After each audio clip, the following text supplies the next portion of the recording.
This is Trend Following Radio, where great thinking comes alive. Nobel Prize winners, legendary traders, best-selling authors, and the pros that know what drive us irrational human beings. I am your host, MICHAEL COVEL. Not filtered, raw, honest. That's my passion.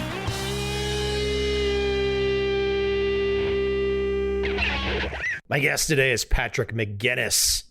He coined the term FOMO, the fear of missing out. He also happens to have a new book out, The Fear of Missing Out, Practical Decision-Making in a World of Overwhelming Choice. And you know the way he says it, what are you really missing out on? And how much does that simple little thought affect all of us every damn day? Well, instinctively, we know immediately it does.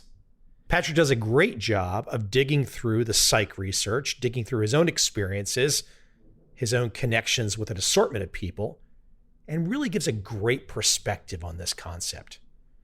All the props to him for coining the term, and a really interesting backstory that he shares about how it ultimately became famous enough that United States presidents use it. Without any further delay, let's jump right into my conversation today with Patrick McGinnis.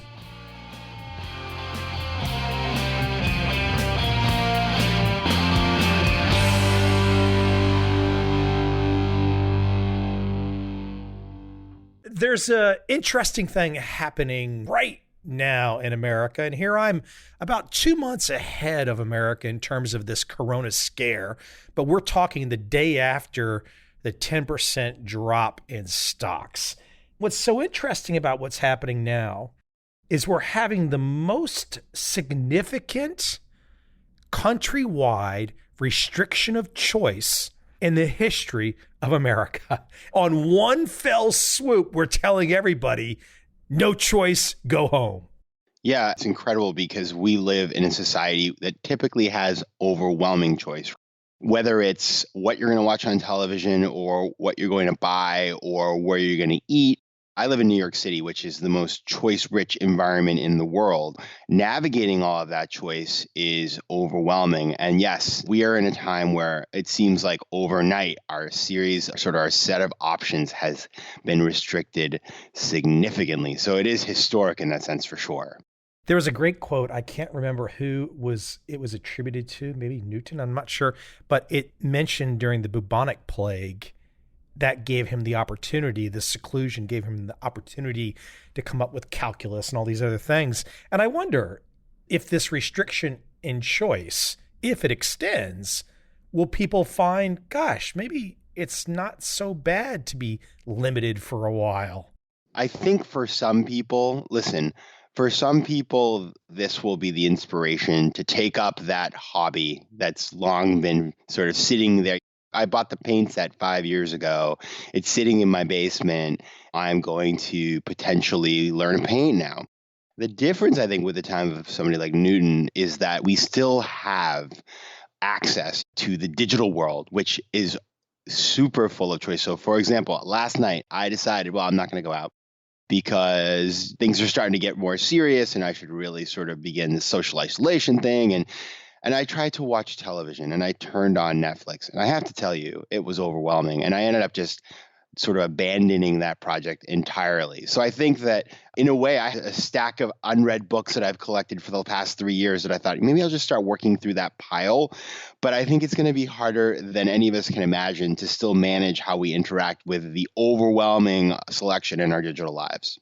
Before I even pull you into this acronym that you made so popular and interesting, let's keep it at Netflix for a second, because I think the standard issue position for Netflix, if one turns it on and there's too much stuff, which is every time, just start watching Breaking Bad. That's the only solution. Right? That's the only solution. Not for me. I don't like that show for some reason. It's too dark. But I appreciate that. Or you could just rewatch season 1 of Mad Men and then you're sorted out for sure. See, I've not watched Mad Men. I will have to do that. Here's the thing, though, with Netflix, which is so interesting, because I think it starts to get into your world, is this notion of choice. Look, I've only been on Netflix for like the last 6 months, so it's all new to me to some degree. But I've realized, okay, they're trying to give me what they think I want. And most of the time, if I flip it on, there's nothing I want to see.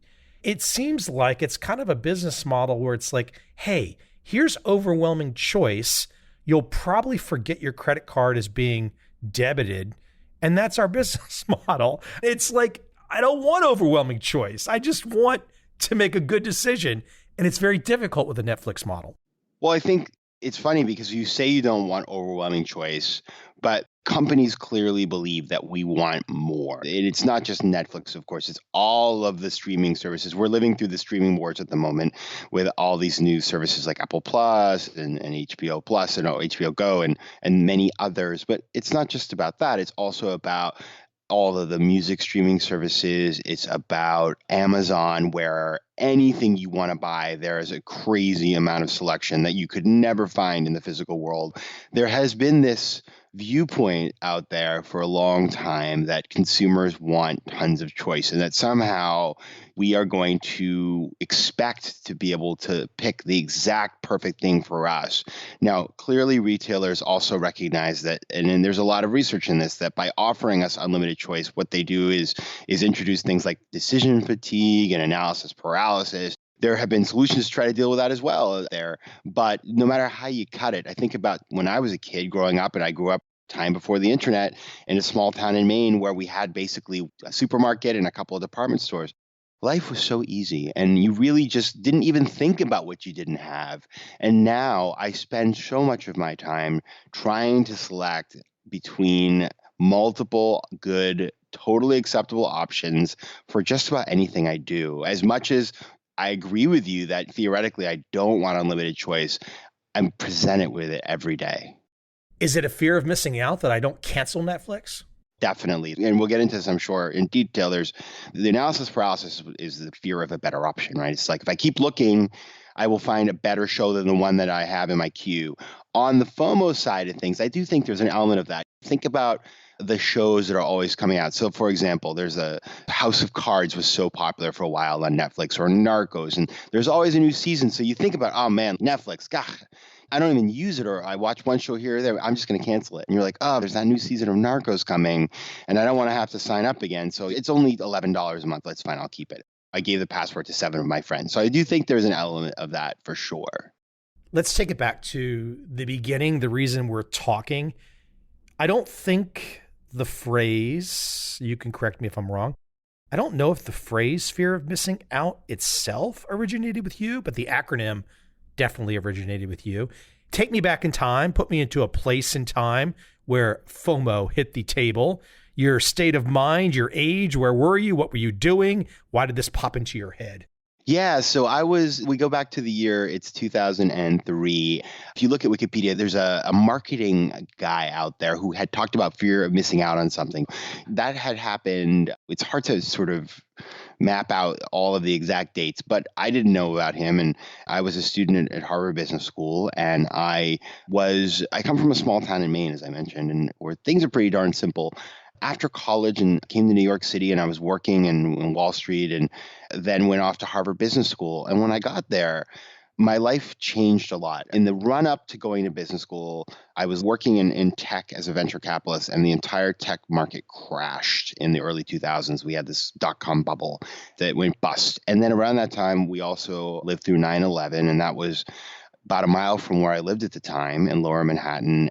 When I went off to school, my mindset was like, oh my goodness, I've been through this major sort of event, one economic, one political, social, you name it, terrorist, just major sort of effect on the way I saw the world.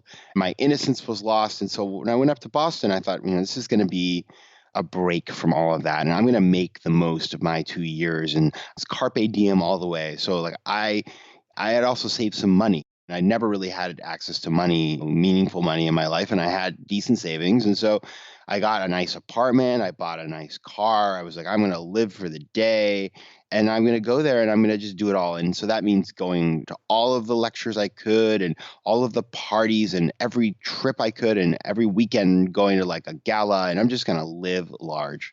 And that's what I did. I realized it wasn't just me. All of my colleagues and classmates were doing the same thing. And I noticed our culture was one where like we tried to do everything. And this is pre-social media. So it's like back then, I mean, it was not as easy as it is now to feel this feeling like all these things are going on around you. And I had an anxiety that I would miss out on something. And I started calling that fear of missing out. It's a bit of a long phrase, so I shortened that to FOMO. I started talking about that with my friends all of the time. And so FOMO became this sort of catchphrase in my friend group about the fact that everybody was overcommitted all the time, trying to do everything and doing so poorly. Then I also came up with this term called fear of a better option, or FOBO, which was the idea that we had so many options that we'd never commit to anything. And we'd say we were going to do things, but we'd sort of never actually do them, or we would wait till the last minute to decide. These two behavioral patterns, these two anxieties, FOMO and FOBO, they were sort of like, they were major parts of the culture up at school. So when I was graduating in 2004, I decided, listen, I'm leaving this crazy place. I'm going back to the real world. I want to write an article to remember how we were and how we acted, because we're not going to be like this anymore when we go back to where we lived in our lives and working and all that sort of stuff. So I wrote an article called McGinnis's Two Foes, Social Theory at HBS, all about FOMO and FOBO, put it in the school newspaper. Everybody loved it. They all laughed. It was very satirical. And then I graduated and then I left. I thought, well, that's the end of FOMO and FOBO for me. But obviously that was not the end. And they began sort of taking on this sort of global prominence over time. So that's kind of how they got started. What was the trigger, though? Okay, so you're talking with your friends, you're at Harvard Business School. I mean, obviously things can spread perhaps faster there than some other place. There's a lot of interesting, influential people connected. But what was the trigger? Was there a moment where all of a sudden this broke out to any particular known network node that really pushed it? What was the viral spread? How did that unfold? I've done a lot of work to try to replicate and understand exactly what happened, because it was so long ago. I didn't really realize it had spread until much later. But I went back and I looked at all of my emails from the time, and I looked online and did an analysis of where it was mentioned in the press. And so what I can tell you is this. Basically, I published that article in 2004. And mind you, no social media, as I said. Actually, Mark Zuckerberg, at the same time that I wrote that article, was across the river, the Charles River, on the other side in Harvard Yard, making the first version of Facebook. So it was kind of a crazy coincidence. Now, what happened was I graduated, my classmates and I all left. We went all over the world. People took off for Asia and Sao Paulo and California. This had become a pretty common word on campus. So it was spread around there in sort of the MBA set. And it also kind of spread down to the previous year, or sorry, the year after us. I was class of '04, the class of '05, people started using that terminology because everybody had read about it in the school paper. The next time you hear about FOMO anywhere is in 2007. There was an article in Business Week all about how there was this new sort of social phenomena at business schools that was called FOMO. This article basically said an epidemic has hit America's top MBA programs.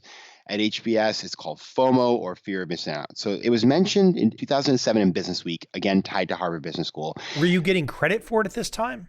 No. And in fact, I didn't see the article. I was unaware. And then in 2008, there was a book called Ahead of the Curve, 2 years at Harvard Business School, that was quite popular. In the book, the author, Philip Delves Broughton, said that the quote is, "The trick to HBS, the administration kept telling us, was not succumbing to FOMO." I didn't know about this book. I didn't see this. And so slowly but surely, as more and more outlets, media outlets start covering it, it's a very catchy term. It started being picked up by more people, spread around, and eventually became, over time, a word that was used all over because, I think it's very relatable. But I was oblivious until 2014. I got a call from a reporter who was writing the history of FOMO, and he tracked me down. And 10 years after? Yeah. Yeah, I was totally oblivious. I mean, it's pathetic. I look back and I'm like, oh my goodness, had I known about this? But I was working. I was not aware of this. And when this reporter tracked me down, he said, "I tracked FOMO back to you." And I was like, "Yeah, what's the big deal?" And he said, "Well, listen, it's actually in the dictionary now." And I was sort of in shock. He had found my original article and he wrote the history of FOMO, and that was it. And I was so blown away by the fact that this had become a thing, because I'd never done anything in the media. was not the kind of person that if you Google them, you find anything about me. All of a sudden, there's this article that goes viral about how I created FOMO. And I realized, wow, this is really cool. So I started talking about it more, and eventually it led to writing a book about it and having a podcast about it and everything else. Well, that's where we are today. That's still 6 years after. When that reporter, how long did it take you to say to yourself, okay, I'm going to explore this. This could be a path. This could be interesting. How did that unfold for you?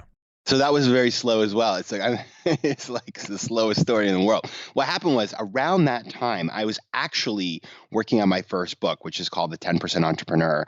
I had been trying to sell that book. My agent and I had been out in the market, and we got rejected by 33 publishers because people were like, this is a great idea for a book, but we don't know who you are. Nobody knows who you are. You're not a well-known author. If you don't have sort of a lot of Twitter followers, you don't have sort of a public profile, you're not like on a TV show, it's really hard to publish a book with a big publishing house. Right around when we were getting all these rejections, this article about how I invented FOMO came out, and my agent very intelligently sent it on to the publishing houses. And then all of a sudden they were like, oh, we'd love to publish your book. Penguin Random House decided based on that article that they would like to publish my book. At that time, when I wrote that book back in 2015, I included this story about FOMO and FOBO and how I invented them in the book. I didn't have yet the sort of big idea for what I wanted to write about. I hadn't spent time doing that. And then what happened was, as I was doing my book tour in 2016, and I talked to people all over the world, everybody wanted a selfie with me because I had come up with FOMO and FOBO. So I realized, wow, there's a real interest in this topic, and people love this topic and they feel personally connected to it. And it's a real problem that they have. Everybody feels like they have FOMO or they know somebody who has FOMO and they want to talk about it. As time went on and I was asked if I wanted to do a podcast, really the FOMO topic is something that I can uniquely talk about. Also, it's something that I think actually we think it's like a funny meme, but it's actually really important. And there are a lot of issues that have to do with FOMO and how it plays out in our lives and our happiness and our decisions. So I thought, why don't I do this podcast on FOMO? And the podcast became a big hit. Then I decided, geez, if the podcast is doing so well, why don't I just write a book about this and really dig deep and do a ton of research and talk to the clinical psychologists and talk to the neurobiologists and talk to the evolutionary psychologists and everybody I can and really understand this topic in a deep way and then think about how it affects business and life and then write about it. And so that's what I did. And so that's led to a book. Now I spend a decent amount of my time talking about FOMO and FOBO. And I have to say, what I've learned is it's a really big topic. And it's a topic that can apply to many parts of our lives. And it's a topic that people are really engaged in. So it's been super interesting to connect with people. Here's an example that I want to jump into. We can kind of unpack it in any way that you like. It's got about a 12-year bull market run in U.S. equities. Then within 2 weeks, we lose 25% of it. Now, I don't think before we lost that 25% in the last 2 weeks, maybe I thought that, and maybe some other people I know thought that, but most people, if you try to say, oh, it's a 12-year bull run and it's not a bubble, it's just smart, America's doing really well, market's up and all that kind of stuff. But when you take a 25% hit in 2 weeks, that upward 12-year slope to get to that top sure looks a lot like a fear of missing out. It's like, I got to get on this sucker because if I don't get on this sucker, it's going to go to the moon. And since you brought it up, I put my first website up in 1996. I lived through the .com thing. My gosh, that was FOMO on steroids. It's going to be interesting to see if the current situation right now, if we'll look back in a couple of years and go, oh, that 12-year bull run was also FOMO on steroids. Here's how I would think about that. And I love the question because I've been thinking about this the last couple of days as I look at the markets and, and sort of just want to hide under my bed or something. FOMO is defined by two things. First, it's the anxiety that there is something better out there for us than what we are experiencing right now. Second, it's a desire to be part of a collective experience and a fear of being excluded from a positive collective experience. So a great example of how this plays out in markets is Bitcoin. Bitcoin, which we just saw, it fell. I just read this morning, it fell 50% in 2 days. Okay. But let's remember what happened with Bitcoin. And it's funny. I first heard about Bitcoin in 2007. I didn't know anything about it, but I knew a bunch of smart people that I knew in the Valley and elsewhere were buying Bitcoin. I looked at it and it was like $250 a Bitcoin. And I was like, well, maybe I'll buy a Bitcoin or two. And then I was like, it's so hard to do. I don't know. And I meant to buy 4 and I didn't, and whatever. And then the Bitcoin starts to, of course, the price starts going up and going up. And you start hearing about it more and more. The vast majority of people don't really even understand crypto. They don't understand the blockchain, but all of a sudden everybody's buying Bitcoin. You see the price start to go up and up and up. Why? Because people think that they can make easy money, i.e., they think there's something better out there for them than what they have at the moment. And they want to be part of a collective experience. And you start to hear about all this stuff in the media. And in fact, if you Google Bitcoin and FOMO, you get nearly 1 million results. So there's a whole thing going on. If you think about it, you have all these people who are buying Bitcoin who don't even actually understand what the heck it is. That's the FOMO. And at the end of the day, listen, we could argue about the merits of cryptocurrency, but I would argue that the demand for Bitcoin and the price relationship is totally disconnected from whether or not you think it's actually a good technology and has any value as a placeholder or anything else. That's the kind of thing going on. And that happens in venture capital and it happens in all parts of the market. I think what happened with our market here is that there is clearly an element of FOMO that has driven it up. There are plenty of real companies out there, great companies that have great fundamentals, that make basic elements in our economy that probably are overvalued. But is there FOMO there? Are people buying sort of like stock in Clorox because of FOMO? Maybe right now they are, because everybody thinks Clorox is going to be this sort of major sort of beneficiary of the virus and the after effects. Same with Zoom. I think there's some FOMO there. But in general, I don't think stocks as a whole were driven by FOMO. But I think there are elements in the tech markets and other places where you see huge overvaluing of companies where there clearly was FOMO, because people aren't making decisions based on fundamentals anymore. They're making decisions based on emotion. But if I pushed back a little bit on, let's say we were to look at the 2000, 2002 equity chart. We looked at the 07, 08, 09 equity chart, compared it to Bitcoin. I mean, they all start to kind of look similar. I mean, even if we try to say, well, gosh, there's a real fundamental reason. And look, even today you say, well, gosh, okay, maybe people aren't doing FOMO on Clorox, but maybe they are doing it on index funds. And that's really what's driven the last 10 years is people saying, let's get in on that damn index. I think you could be right. It's so early on this one. We got to see how it plays out. But the question I ask myself as I think about this is, okay, let's think about financial bubbles over time. FOMO clearly drives them. It's sort of like the tulip, the Dutch. Exactly. That's what I was thinking before I got on the phone with you. I was like, this is one particular vantage on how bubbles happen. Oh, yeah, for sure.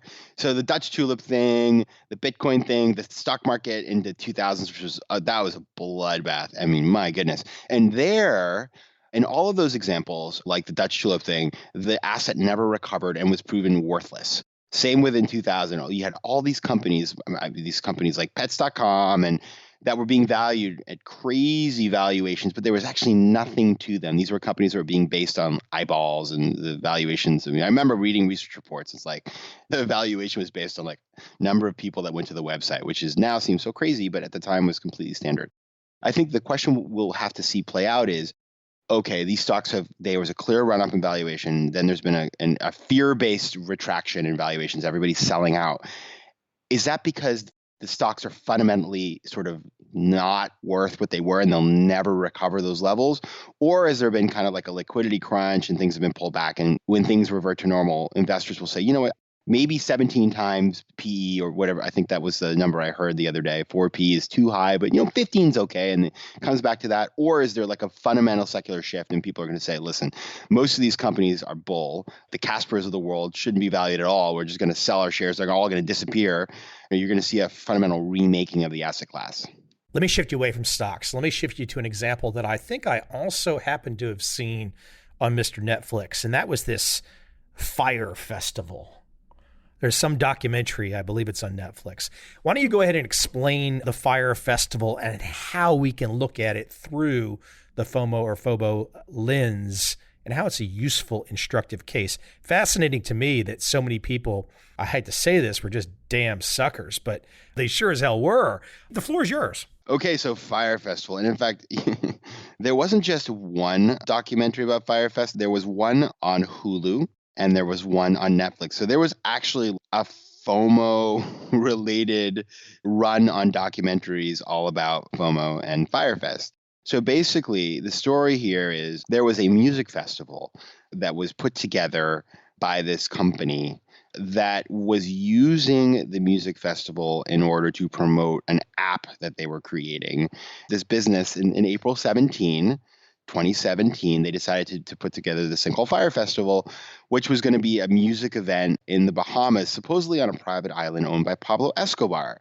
In order to generate buzz and sell tickets for this event, the organizers basically put together this like elite group of social media personalities called fire starters. These are influencers, people who have a big following on Instagram, for example, or Facebook, and people that sort of household names in that world, like the Kendall Jenners and the Emily Ratajkowski and Bella Thorne, Bella Hadid, and all these people together had hundreds of millions of Instagram followers. Basically, what they did was they flew some of these people down to the Bahamas and took all these really beautiful pictures, and then in a coordinated fashion had them all post to social media that there was this amazing event that was coming and that everybody should buy tickets. And they convinced people based on basically social media influencers and some really beautiful images of models on boats to buy tickets to this event. Tickets were really expensive. They were as much as $12,000. It became this sort of like massive sort of event that was creating a ton of buzz. And then actually, though, behind the scenes, the event was a complete and total disaster because the organizers had no idea what they were doing. They'd never organized an event before. The images they used on social media were completely fake. What happened is the weekend that it actually was supposed to happen, all these people fly down to the Bahamas and they realize that basically instead of finding luxury cabanas and gourmet food and all that sort of stuff, it's all a lie. They're meant to stay in these dumpy tents and the food is like a sad cheese sandwich. And so people start posting really indignant outrage posts on social media. It's sort of, and then the world sort of turned against people because they're like, oh my goodness, I'm sorry. You spent $10,000 on a ticket to a festival based on a Instagram post and now you're upset because it didn't live up to your expectations. That is the ultimate privilege complaint out there. And, people just don't want to hear that. And so there was a huge backlash and ended up that the guy who organized it, this guy, Billy McFarland, ended up going to jail. It was this great example of people who had done something based on FOMO meeting the reality. As I said, FOMO is based on the perception there's something better out there for us. But in this case, perception was deception. Everybody online just sort of laughed in their faces. There's so many people. We live in this time of quote unquote influencers that sell us things, but they don't tell us that necessarily. You think that some celebrity loves a product and you maybe go out and buy it too. And then you realize, actually, it's not that great a thing. And I've been buying this based on what this person told me, and it's very insincere and it's not genuine. And that actually led to some rules around people promoting things on Facebook and stuff like that. But it's a great example of how there has been a weaponization of influencers and of FOMO in order to get us to do things and spend money in a way that's completely inauthentic. I think it's a great case study. I mentioned I put a first website up in 1996. Half of my life, no internet, half of my life, internet. I like having that feeling because I still have a deep understanding that not everything is online and a lot of stuff is completely offline. But speak to FOMO from the context, from the standpoint of somebody who has no other experience except online. Yeah, it's true. I'm like you. I got my first email account in 1994 when I went to college. I lived in a time of no FOMO and life was simpler. As the guy who created the term, clearly I feel it and I still do. In fact, not immune and I've had to learn how to deal with it. But I would say what you see here is these feelings are part of the human experience and they existed before. You go back, there's something in our evolutionary biology, in our DNA that says, listen, we need to go out there and notice what other people have and we don't. It's part of the survival of the fittest. If your ancestors hundreds of thousands of years ago didn't notice, oh my goodness, that group of cavemen over there have access to better food than I do, and I'm going to try to get that, you might not be around here. So there's some element to that in our DNA. And in fact, FOMO is basically, I think, as a modern version of the term keeping up with the Joneses, which actually was invented in a comic strip. 100 years ago, there was a comic strip called Keeping Up with the Joneses about this family that lived next to this family of the Joneses. And the Joneses lived very sort of high on the hog, and they were always spending money and doing all kinds of stuff. And this family that lived next door was trying to keep up with them. And it was a big joke. Funny enough, the family that was trying to keep up was called the McGinnis family. So it's actually kind of crazy how we share a last name, and now I'm the creator of FOMO. But what has changed, to your point, and from when we were kids and there was no internet, is the internet gives us limitless opportunities to compare ourselves to other people. We can be, you live in Saigon, I live in New York. You can be anywhere in the world. You can log on and you can see how people live. And of course, people present their online personas and their lives in the optimized way. So you're looking at a picture of somebody with their perfect family on the perfect vacation. And what you may not see behind the scenes, of course, is they put on 16 filters and that actually they're terrible marriage and they're miserable. But all you see is the idealized version of that life. And it makes it so hard because if you start comparing yourself to that and feeling inadequate, you're basically measuring yourself against a yardstick that is completely fictional. And that's where the problems begin, is when you start doing that, you're basically comparing yourself to something that's completely unattainable and disconnected from reality. That can lead to lots of implications in your head and your mental health and your happiness and everything else.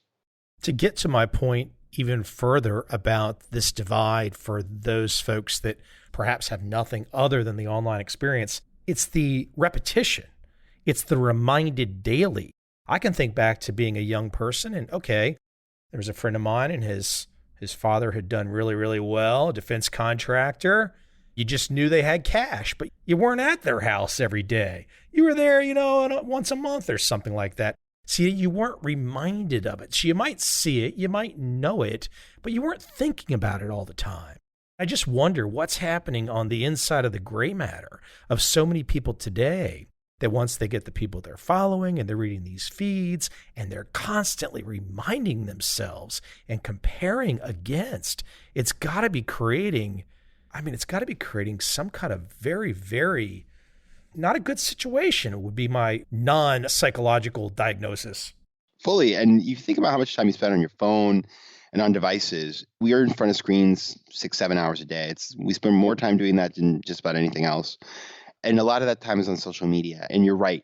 It's think about how many friends you have on Facebook. Some people aren't on social media, but the stats show us that about more than half of people with social media accounts miss out. They feel FOMO when they're away from their devices, away from news, away from different accounts that they have, whether it's Instagram or otherwise. This is not something that's a very niche problem. It's a massive problem. And it does affect how you feel and how you think because, as you said, it's constant. You're barraged with images. I think about myself. I like to think I have a pretty good handle on things, but I have a lot of connections and people LinkedIn is a great example. LinkedIn, massive creator FOMO, because you go there, nobody's going to be like, oh, dear LinkedIn, I lost my job, I'm miserable. No, it's like, I got the promotion, I got you should work at this company or that company. It's all these triggers that happen. And so no matter who you are, whether it's you're the teenager looking at TikTok or the mid-career professional looking at LinkedIn, there are all these companies that recognize they get it. They're like, they know how to trigger this in you as a way to get you to keep coming back. There's a lot of writing that's been done around the attention economy, which is, the term for all of these companies that basically their job is to get you to look at their app or their site and monopolize your headspace.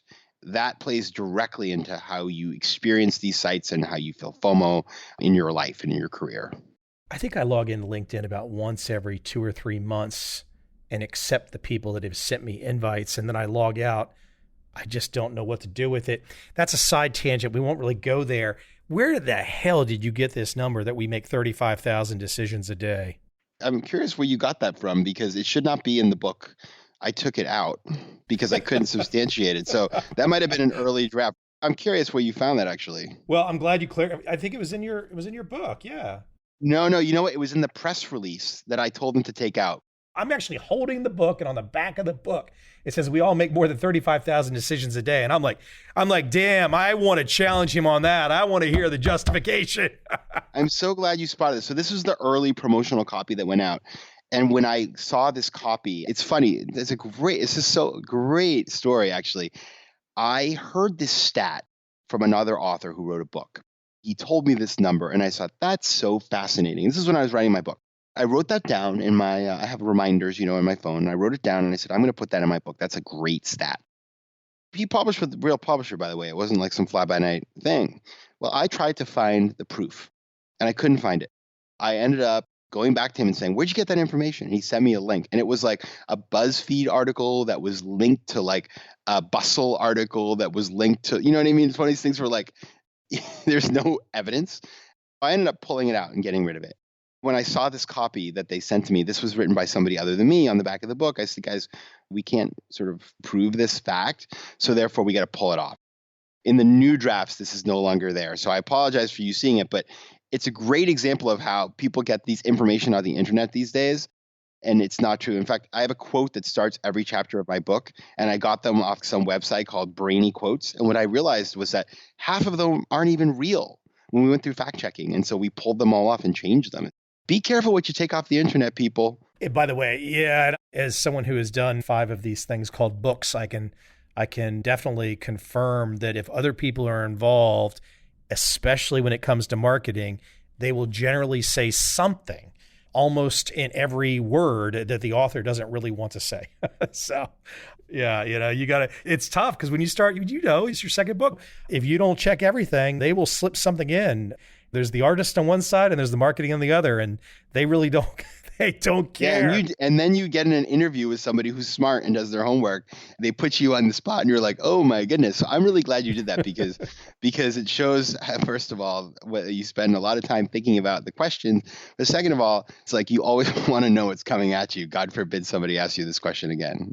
Well, yeah. Look, if you maybe CNBC or somebody will call you up and say, "Hey, come on, Patrick, get on here." And the first question that Kiernan will ask you, or Joe Kiernan will ask you is, "Hey, what's this 35,000 decisions?" Look, it's probably a significant number. I don't know what it is, but that's what got me thinking more than anything. It really wasn't the number we're trying to catch you here. It was more like, gosh, there probably is some insane number that we make every day that if we did look at it as a total would kind of stop and pause us, whether it was 35,000 or 500 or 1,000 or whatever. Yes, that's for sure. And I think I ended up saying something like we make thousands. It's pretty obvious that we make at least 1,000 decisions a day. But the whole point of this here is that no matter what the number is for you, and I think it's different for everybody and I did find some stats around how many decisions children make in a day. That was kind of interesting. But no matter how many you make, the reality is that most of your decisions you make without a problem. It's not like you sit here and you're like, should I get out of bed? Well, let me think about that. No, you just do it. Oh my goodness, should I have coffee or not? No, you just do it. So we have a lot of routines that we're making a decision. We don't deliberate. But when we are stuck and we do have to make a decision, we get stuck. That's where I spend a lot of time talking about how do you move past indecision? Because the worst thing you can do is spend valuable time on something that doesn't really matter. It's like, oh my goodness, am I going to have the chicken or the fish? And then 3 hours later, you're still stuck on it. You don't want to be there. Yeah, it's kind of, you get at this, which is, and I'm probably not going to phrase it exactly like the book, but on one side of the ledger, you have actions, and the other side, you have all of the options you can take. The reality is we're really better off to take action instead of sitting around and just paralyzing ourselves over unlimited options. That's right. If we think back to what fear of missing out is, or fear of a better option is, both of them we call them FOMO and FOBO. And so you forget that the first word is fear. And fear is not a good place to be. You don't want to live in fear. When you are living in fear, you're kind of stuck in a prison of your own creation. And so what you want to do is bust out of prison, because the whole point of growing up and moving out of your parents' house is that you get to make decisions. It's like no longer does somebody set a curfew or decide what you're going to have for dinner. You decide. But if you can't actually make those decisions, what's the whole point of growing up and being an adult? That's kind of the basic element to living a life where there's some happiness and meaning, is having agency and choosing what you want. One of the big issues of your work, perhaps the biggest, is learning how to be decisive. I will share an example with you, let you run with it. I'm a couple months ahead of America when it comes to Corona. I'm in Asia. I've had a chance to observe what's happening. And I've been telling family members, hey, here's what you should be worried about. Some older family members in particular. And to watch their inability to make a decision has really been enlightening for me, because this seems like we've been given this unique opportunity to deal with a life or death matter. That doesn't mean we're all going to catch Corona. It doesn't mean we're all going to die. But the way this thing goes if you got somebody in your life over 70 and they're not in perfect health and they catch this thing, you've got about a 90% chance they live. That's not great odds. So if we're a little bit younger than perhaps parents or grandparents, and we want to pass along information, and then to watch older people in particular with this lack of, this inability to make decisions. And look, I guess I shouldn't say older people, it's everybody, as you're going to inform me in a second. But to watch on this particular issue, to see, man, I want to connect it almost to war. If you're out in the field and someone starts shooting at you, you don't stand up and start looking around going, hey, is that a gun? What are you doing over there? What are you doing? Hey, I'm over. No, you run, you do something, you take cover, you fight back. And this has really caused me to, not to get angry, but it's really caused me to kind of not feel so well recently, to watch this lack of decisive decision-making ability. It's so true. And the FOMO and FOBO and how it plays out with this particular global event, I watched this. I went to the grocery store yesterday. I've been to the grocery store 4 times in 3 days because I live in New York City, and New York City, you just don't know what's going to happen. And also, resources are limited. So if something sells out, you're out of luck. So you got to be smart about planning ahead. But you cannot get Purell, you cannot get face masks, you cannot get all these things. Everybody's bought everything out. And so there's clearly this FOMO element of people just like stocking up, panic buying, hoarding, all these things, which is really bad because it's not good when people who are the most sort of exposed, older people and people who maybe don't have enough money to spend top dollar for things, if they can't get the things they need and you meanwhile have 50 cans of corn in your pantry, that's not good. It creates a lot of pressure on the system. But then you get to the FOBO part, which is the people who aren't doing anything because they're stuck in analysis paralysis. And I think what's happening there is people are waiting for the optimal solution to come around. They're waiting for somebody to give them a perfect set of facts, and then they can do the exact right thing and have the optimal outcome. Well, that doesn't exist.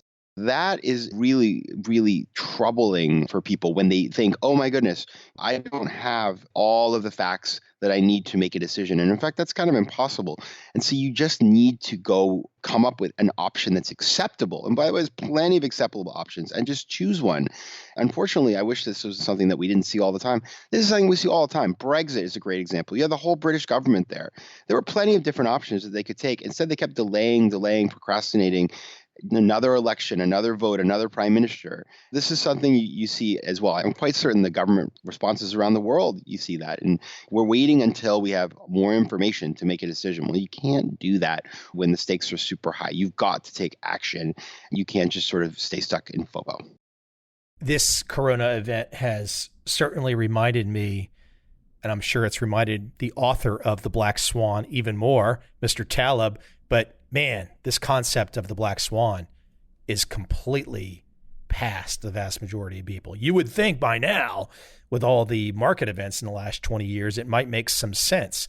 But generally what I see that happens, people start to look at this Corona thing, and then the next thing they're telling me about the number of auto accidents in the States or the number of flu cases. Just want to shake them and say, you're missing this. You're missing this. You're looking at, you got the wrong rule book in your pocket there. You're not really getting how you should look at this. I'm not telling you the entire country is going to die of Corona. I'm not telling you that, but you got an unexpected event that has the chance to really multiply effects across society. And that is clearly something very unique for the United States of America and the world. Yeah, it is. And I think part of what's happening here is people are getting their information from different sources. So you have one group of people who is hysterical. Preppers. Got too many preppers out there. Or just people who go on the Twitter. All these people on Twitter who are tweeting about what happened in another country and really sort of dire scenarios, which we don't know if they're true or not. It's on Twitter, for God's sake.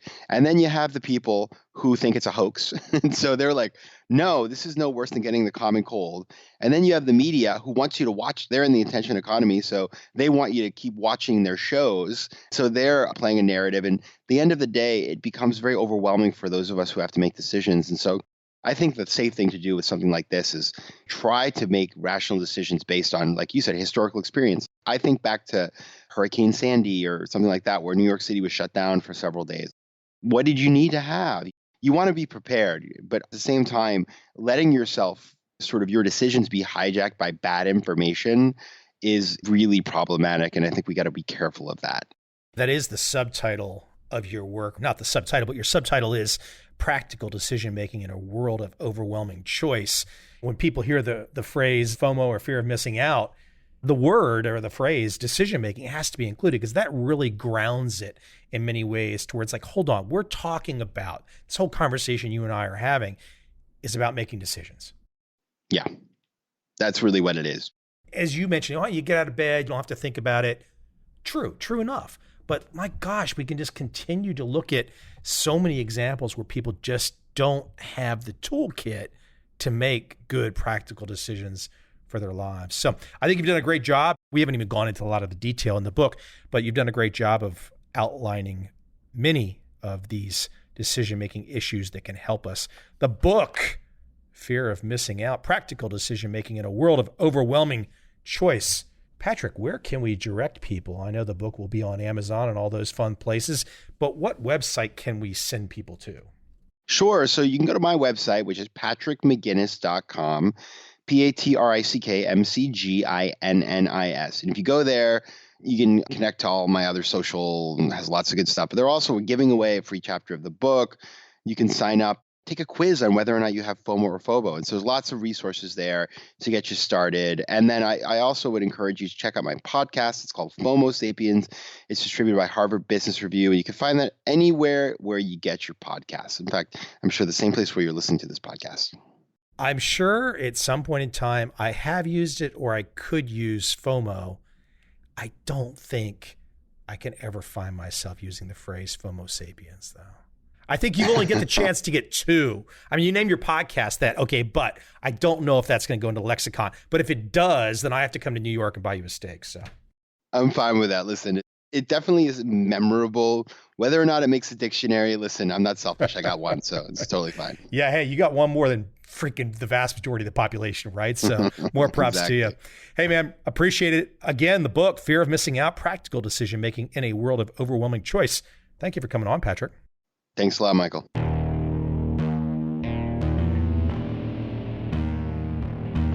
I see a time when those awake will understand how to make money in up, down, and surprise markets. Whether new trader or experienced, college student or financial advisor, protecting against a crash or just trying to make a lot of money, trend following offers everyone an answer in uncertain times. To get started immediately, send me an email, michael@covel.com. I will send you the right trend following steps to take along with my free video. But if you want to buy and hold, trust the government and trust Wall Street, this is absolutely not for you.